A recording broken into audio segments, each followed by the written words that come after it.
dimanche 25 juin, les autorités californiennes ont annoncé que des marcheurs avaient découvert des restes humains en montagne, qui pourraient bien être ceux de Julian Sands.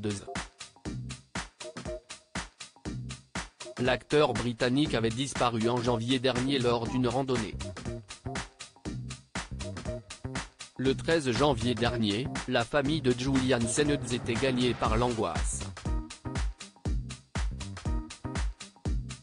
Parti en excursion dans les montagnes de Californie, l'acteur britannique installé à Los Angeles avait disparu sans laisser de traces. Seul son véhicule avait été retrouvé vide près du départ de sa randonnée. Quelques jours plus tard, son clan s'exprimait pour la première fois, pour remercier les nombreux admirateurs du comédien de 65 ans de leur soutien et les autorités en charge des recherches. « Nous sommes profondément touchés par l'effusion d'amour et de soutien.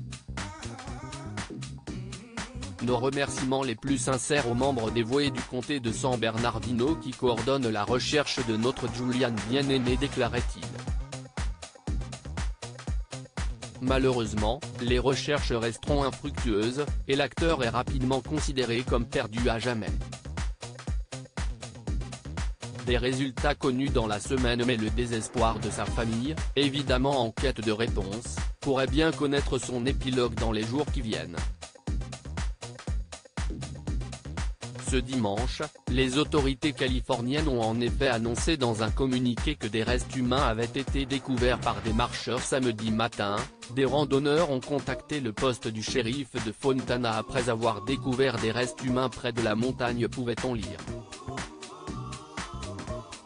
Les restes humains, qui se trouvaient dans la région du Mont San Antonio, ont été transportés au bureau du médecin légiste pour analyse, dont les résultats devraient être connus au cours de la semaine prochaine.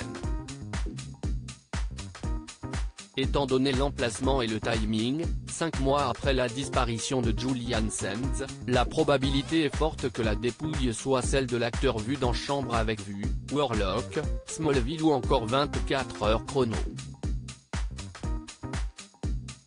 Même si le bureau du shérif a tenu à rappeler que la zone était particulièrement dangereuse, puisque pas moins de 8 personnes y ont perdu la vie depuis 2017.